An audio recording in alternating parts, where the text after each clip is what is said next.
மனம் மாறியது. Drink drink ரிசீவரை கையில் எடுத்து ஹலோ என்றான் ராகவன். அடுத்து, அப்பா நீங்களா? இங்கே வரையலா? நம்பவே முடியலையே. ரிசீவரை கையால் பொத்திக்கொண்டே மாலதி, அப்பா நம்ம கூட வந்து இருக்க முடிவு பண்ணிட்டாராம். சொல்லியபடி ரிசீவரை மனைவியிடம் தந்தான். அப்பா எப்படி இருக்கிறேன்? இப்போயாவது மனசு மாறிட்டே ரொம்ப சந்தோஷமா இருக்கு. சீக்கிரமாக புறப்பட்டு வாங்க. பேச்சை முடித்துவிட்டு ஒரு துள்ளலுடன் ராகவனிடம், இப்பதான் எனக்கு நிம்மதியாக இருக்கு. என்ன இருந்தாலும் அம்மா போன அப்புறம் உங்கள் அப்பா இந்தியாவிலே தனியாக இருக்கிறது நன்னாவா இருக்கு என்று கேட்டபடியே உள்ளே சென்று ஆக வேண்டிய காரியங்களை கவனிக்கலானான். ராகவனின் அப்பா சுந்தரய்யர் சுயமாக தன்னை வளர்த்து கொண்டவர். எளிய குடும்பத்தில் பிறந்த அவர் உள்ளூர் பள்ளியில் படிப்பை முடித்த பின் ராமகிருஷ்ண மடத்தார் ஆதரவால் சென்னையில் பட்டப்படிப்பை முடித்து சட்டக்கல்லூரியில் சேர்ந்து வழக்கறிஞர் பட்டம் பெற்று தங்கப் பதக்கத்தை வென்றார். பிரபல வழக்கறிஞர் ராகவாச்சாரியிடம் ஜூனியராய் சேர்ந்து 4 ஆண்டுகள் பயிற்சி பெற்று பின்பு அரசாங்க வக்கீலானார். படிப்படியாக பதவி உயர்வு பெற்று பப்ளிக் ப்ராசிக்யூட்டர் ஆனார். 2 பிள்ளைகளுக்கு தந்தையாகி அவர்கள் வளர்ந்து இன்ஜினியராகி அமெரிக்காவில் வாழத் தொடங்கிவிட்ட பிறகும் தானும் தன் மனைவி என்றான பிறகும் ஆஃபீஸரை சட்ட புத்தகங்கள், கோர்ட், வழக்கு, வாய்தா, தீர்ப்பு என்று உழைப்போய் என்ற வட்டத்துக்குள்ளேயே வாழ்ந்துவிட்டார். குடும்ப பிரச்சனைகள், பொறுப்புகள் என்று எதுவும் அவரை இதுவரை பாதித்ததே இல்லை. மனைவி மங்களத்துக்கு உதவி என்றால் ஓடி வர 3 தமையன்மார்கள் இருந்ததுதான் காரணம் ஆயிற்று. நேற்றோடு அரசு பணியில் ஓய்வு பெற்று வீடு வந்து சேர்ந்து விட்டார் சுந்தரம்மையார். காலை எழுந்தவுடன் காஃபியும் கையுமா ஹிந்தி பேப்பருடன் போர்ட்டிகோவில் வந்து அமர்ந்தார். செய்திகளை படித்து முடித்தவுடன் தான் கோர்ட்டுக்கு போகும் வேலை இனி இல்லை என்பது நினைவுக்கு வந்தது.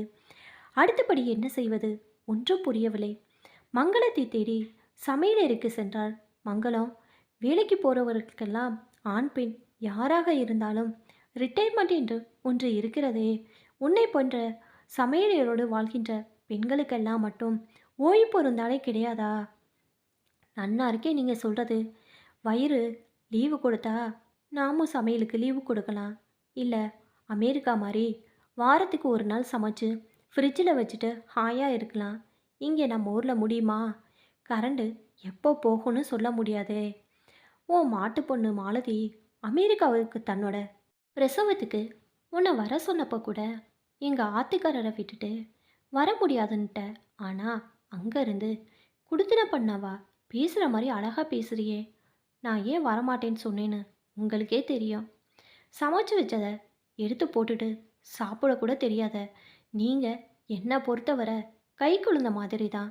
அதனால் என்ன, மாலதியின் பெரிய மாமின் பொண்ணு கல்யாணி டக்லஸ்லேருந்து போய் மாலதி பிரசவத்தின் போது 1 மாதம் இருந்து செஞ்சாலே. அவ இந்தியா வந்து சொன்னப்போ தான் அமெரிக்காவிலே எல்லா மனுஷாலும் எப்படி காரியங்களை சமாளிக்கிறான்னு தெரிஞ்சது. ஏன் மங்களம், இப்போ தான் நான் ரிட்டையர் ஆயிட்டேனே, பிள்ளைக்கிட்ட போகலாமா? போகலாம். அங்கே வந்து நீங்கள் என்ன பண்ணுவேன்? நானாவது அடுப்படி காரியங்களை இழுத்து போட்டுட்டு பிஸி ஆகிடுவேன். உழைச்சிட்டே இருந்த உங்களால் வீட்டிலையே அடைஞ்சு கிடக்க முடியுமா? உனக்கு அமெரிக்கா போகிற ஆசை கூட இல்லையா? இதோ பாருங்க, 1000 தான் அமெரிக்காவை பற்றி யார் என்ன சொன்னாலும் எனக்கு உங்கள் நிழலே இருக்கிறதா சொர்க்கம். கடைசி மூச்சு இருக்கிற வரை உங்களோடையே ஒட்டிட்டு இருந்துடுறேன். பிள்ளைகளுக்கு என்ன குறைச்ச? சிறுசுகள் உடம்புல பலம் இருக்குது. கை நிறையா டாலராக சம்பளம். கொஞ்சம் காணா அவளும் தான் ஜாலியாக இருந்துட்டு போகட்டுமே. நாம் எதுக்கு நடுவில்? உங்களுக்கு ஆசையாக இருக்குன்னா சொல்லுங்கள். சின்னவன் மாதவன் உதவிக்கு வாங்கன்னு கூப்பிட்டா ஒரு 2 மாதம் போய் இருந்துட்டு வரலாம். இப்போ திருப்தி தானா? சுந்தரமையருக்கு கண்கள் குளமாயின. இப்படியே ஒரு பெண்ணா ஒரு நாளைக்கு 10-15 என்று தொட்டதுக்கெல்லாம் விவகாரத்தை கேட்கும் பெண்களுக்கு நடுவே நம்முடைய கலாச்சாரத்தில் ஊறிப்போன மங்களத்தின் பண்பாட்டை கண்டு வாயெடுத்து போனார். ராகவனுக்கும் அப்பாவின் ஓயாத உழைப்பும் குழந்தையை கவனிப்பது போல் அப்பாவை கவனிக்கும் அம்மாவின் குணமும் நன்றாக தெரியும். இதனால்தான் அவனும் அவன் மனைவியும் அவர்களை எதிர்பார்க்கவே இல்லை.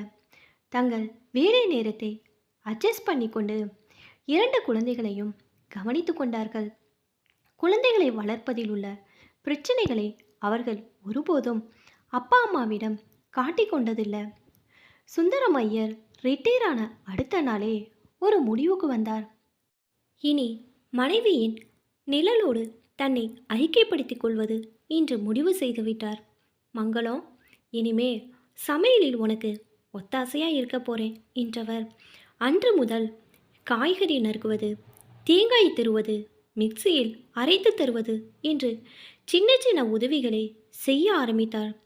சேர்ந்து சாப்பிடுவது, இதுவரை அவர் அறியாத ஒன்று. சேர்ந்து உட்கார்ந்து டிவி பார்ப்பது, மாலையில் 2 பேரும் காலார நடந்துவிட்டு வருவது என்று வழக்கப்படுத்தி கொண்டார். ஏதோ இதுவரை இழந்துவிட்ட ஒன்றை இப்போது பெற்றது போல் உள்ளூர ஒரு ஆனந்தம் திடீரென்று பெருகும். நதி பிரவாகம் போல சில திருப்பங்கள் வாழ்க்கை திசையே திருப்பிவிடும் என்பதுதான் எவ்வளவு நிஜம். 2 நாட்களாக தலைவலி என்று படுத்த மங்களம் திரும்பி எழுந்திருக்கவே இல்லை. டாக்டருக்கே புரிபடாத மரணம். துக்கம் கேட்க வந்தவர்கள் எல்லாம் மங்களத்துக்கு என்ன ஆசை நிறைஞ்ச ஆத்துக்காரர், மணிமணியா 2 இன்ஜினியர் பிள்ளைகள், கல்யாணம், காட்சி, பேர குழந்தைகள் எல்லாம் பார்த்து அனுபவித்து விட்டாள். பூவும் பொட்டுமா போக ரொம்பவும் கொடுத்து வச்சிருக்கணும் என்று மிச்சி விட்டு போய்விட்டார்கள். ஆனால் சுந்தராமையருக்கு விதி இவ்வளவு கொடுமையானதா? மங்களத்தின் பெருமையை இவ்வளோ காலத்திற்கு பிறகு புரிந்து கொண்டவர் அவளோடு இணைந்து சந்தோஷம் அனுபவிக்க நினைத்த நேரத்தில்தானா இப்படி ஒரு துர்பாக்கியம் நிகழ வேண்டும்? கொடுப்பனை இல்லாத நினைத்து நெஞ்சு வலித்தது. பிள்ளைகள் இருவரும் குடும்பத்தோடு வந்து 15 நாட்கள் இருந்து காரியங்களை முடித்துவிட்டு திரும்பினார்கள். போகும்போது இருவருமே அப்பாவை அழைத்து போக தயாராக இருந்தார்கள். ஆனால் எவ்வளவு வற்புறுத்தியும் கொஞ்சம் அவகாசம் வேண்டும், யோசிச்சு முடிவெடுக்க என்று சொல்லி அவர்களை அனுப்பிவிட்டார் சுந்தரமையர். இப்போது ஒரே மாதத்திற்குள் அவர் மனம் மாறியது. எப்படி? போன வாரம் காலார நடந்துவிட்டு வரலாம் என்று பீச்சுக்கு போனார் சுந்தரமையர். அங்கே நண்பர் சேஷாத்ரி எதர்ச்சியாக கண்ணில் பட்டார். இருவரும் கொஞ்ச நேரம் ஏதேதோ பேசிக்கொண்டு இருந்து பின் பேச்சு அமெரிக்காவை பற்றி திசை திரும்பியது. ஓய், விஷயம் தெரியுமா? அமெரிக்காவில் எல்லோரும் கை நிறையா சம்பாதிக்கிறான்னு பெருமைப்பட்டுக்கிறோமே. அங்கே குழந்தையே 12 வயது வரையிலும் வீட்டிலே தனியாக விடக்கூடாதாம். விட்டா போலீஸ் நடவடிக்கை எடுக்குமா? யாராவது இருந்து பார்த்துக்கணும், இல்லை டீக்கர் சென்டரில் கொண்டு போய் விடணுமா? இதனாலேயே நியூயார்க்கில் இருக்கிற என் மச்சின புள்ள தன் குழந்தைய பார்த்துக்க யாராவது அங்கே வரணும்னு கேட்டிருக்கான். டக்குன்னு சுந்தரமையருக்கு பொறி தட்டினார் போல் ஒரு உணர்வு. நம்முடைய ராகவனுக்கும் மாலதிக்கும் கூட இதே பிரச்சனை தான் இருக்கும். மங்களத்துக்கு தான் உதவியாக இருக்க கொடுத்து வைக்கல. மாலதியாவது ராகவனுடன் சந்தோஷமாக இருக்க நான் போய் அந்த குழந்தைகளை பார்த்து கொள்ளலாமே. இந்த எண்ணம் நெஞ்சில் பளிச்சிட்டதன் பலன்தான் அவரது அமெரிக்கா பயணம்.